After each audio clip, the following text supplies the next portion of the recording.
ህዳር 21 ቀን 2012 ዓ.ም በኢትዮጵያ በአዲስ ምዕራፍ የታተመው የብልጽግና ፓርቲ የመደመር ጥበብ የወለደው የብሔራዊ አንድነት ሐውልት ሲሆን የተበታተኑ ኃይሎችን በአንድ የፍቅር ክር አዋህዶ የዜጎችን እኩልነት በታሪክ መዝገብ ላይ በደማቅ ቀለም እየጻፈ ድል ነው። የብልጽግና ፓርቲ ምስረታ በኢትዮጵያ የፖለቲካ ሰማይ ስር የተከሰተ ድንቅ የንጋት ጮራ፣ በህዝቦች እኩልነት፣ በዜጋ ክብርና በህብረ ብሔራዊ ወንድማማችነት ማዕዘናት ላይ የታነጸ የኢትዮጵያውያን ተጋምዶ የህዝቦች ቃል ኪዳንና የሉዓላዊነት ማህተም ነው። ብልጽግና ፓርቲ በትናንት ፍርስራሽና ቂም ላይ ሳይሆን በነገው ብሩህ ተስፋና በልጆቻችን ከፍታ ላይ የተገነባ የቃልና የተግባር መገናኛ ነው። ይህም መለያየትን በጥበብ የረታ፣ ጥላቻን በማስወገድ በጋራ አሸናፊነት አምኖ የሚጓዝ፣ በመከፋፈልና በልዩነት ታጥሮ የኖረውን ትውልድ ወደ አንድ ማዕድ የጠራ፣ የኢትዮጵያን ትንሣኤ በሐሳብ ልዕልናና በተግባር ጽናት ለማረጋገጥ የተለኮሰ የብርሃን ችቦ ነው።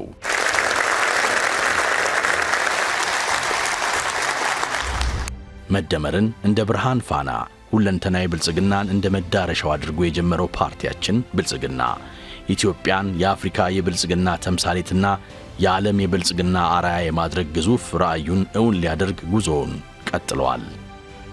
ይህንን ታላቅ የትውልድ አደራ በድል ለመወጣትም በመጪው ግንቦት 24 ቀን 2018 ዓ.ም በሚካሄደው 7ኛው ሀገራዊ ምርጫ ለመወዳደር በጽናትና በሙሉ ዝግጅት ላይ ይገኛል።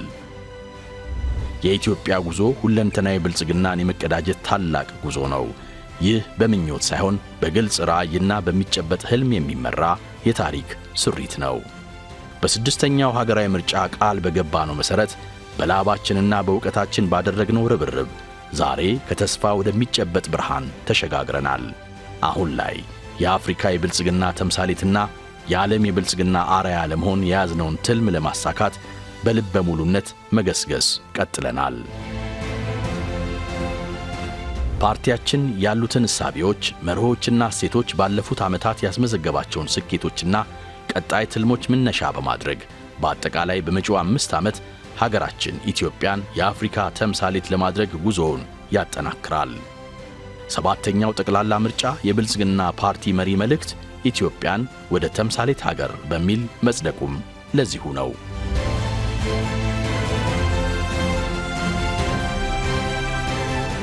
ኢትዮጵያን ወደ ተምሳሌት ሀገር የተሰኘው መሪ መልእክት ውስጡ ሲገለጥ ብዙ ሚስጥራትን ይዟል። ኢትዮጵያን ከብተና አድነን የሀገረ መንግስቱን ቀጣይነት በማረጋገጥ ለሕዝባችን የብልጽግናን አይቀሬነት ያወጀ የተስፋ ብርሃን ፈንጥቀናል። ከፋፋይና ነጠላ ትርክቶችን በአስተሳሳሪ የወል ትርክት በመተካት የህብረ ብሔራዊ አንድነት ብርሃን ማሳየት ጀምረናል።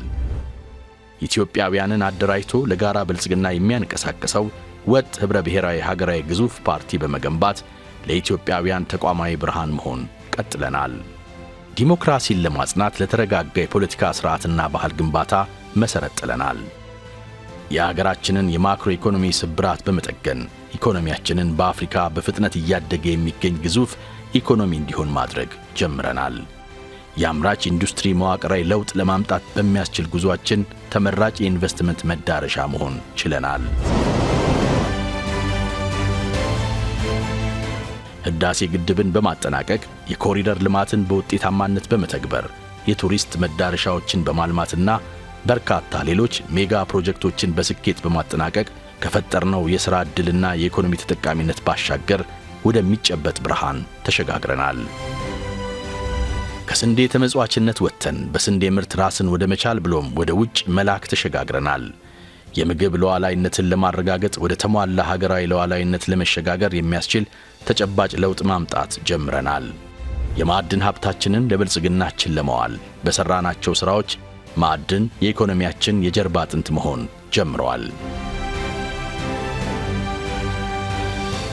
የቱሪዝም ሀብታችንን በመግለጥ ከቅርስ ወደ ቁርስ ለማሸጋገር በሰራናቸው ሥራዎች የዓለም ቱሪስቶችን ቀልብ መሳብ የጀመረችው ሀገር ባለቤት መሆን የሚያስችል ቁመና ፈጥረናል። ዲጂታል ኢትዮጵያ 2025ን በስኬት በማጠናቀቅ በዲጂታል ቴክኖሎጂ የተዋጀች ኢትዮጵያን እውን የማድረግ የቴክኖሎጂ ብርሃን መታየት ጀምረዋል። ማህበራዊ ስብራቶቻችንን የሚጠግኑ ወሳኝ ሥራዎችን በመስራት በኢትዮጵያዊ ባህልና እሴት ላይ የተመሰረተ ጠንካራ ማህበራዊ ካፒታል መገንባት ተጀምሯል። ኢትዮጵያ በብልጽግና መሪነት የሁለቱ ውሃዎች አጀንዳን ከፍ በማድረግ በተፈጥሯዊ ሀብቶቿ ያለማንም ከልካይ የምትጠቀም የባህር በር የማግኘት ታሪካዊ ተፈጥሯዊና ሕጋዊ መብቶቿን የዓለም አጀንዳ ማድረግ ችላለች። ባለፉት 5 ዓመታት ቃላችንን አክብረን ወደሚጨበጥ ብርሃን መሸጋገር ስለቻልን መጪው ጊዜ ወደ ተምሳሌት ሀገር ጉዞ የምናደርግበት ይሆናል። ቀጣዩ 5 ዓመት የተገኙ ስኬቶችንና ድሎችን ዘላቂና ተቋማዊ መሰረት የምናስይዝበት ዘመን ነው። ህብረ ብሔራዊ አንድነትን የምናጸናበት ብሩህ ጊዜ ነው። በአፍሪካ ግዙፍ ኢኮኖሚ በመገንባት የብልጽግና ተምሳሌት የምንሆንበት ጉዞ ነው። የህዝባችንን ሁለንተናዊ ተጠቃሚነት በማረጋገጥ ከድህነት ለመውጣት የሚያስችል አቅም በመገንባት ተምሳሌት ሀገር የምንሆንበትም ነው። ለዚህም ነው የሰባተኛው ጠቅላላ ምርጫ የብልጽግና ፓርቲ መሪ መልእክትን ኢትዮጵያን ወደ ተምሳሌት ሀገር ያልነው።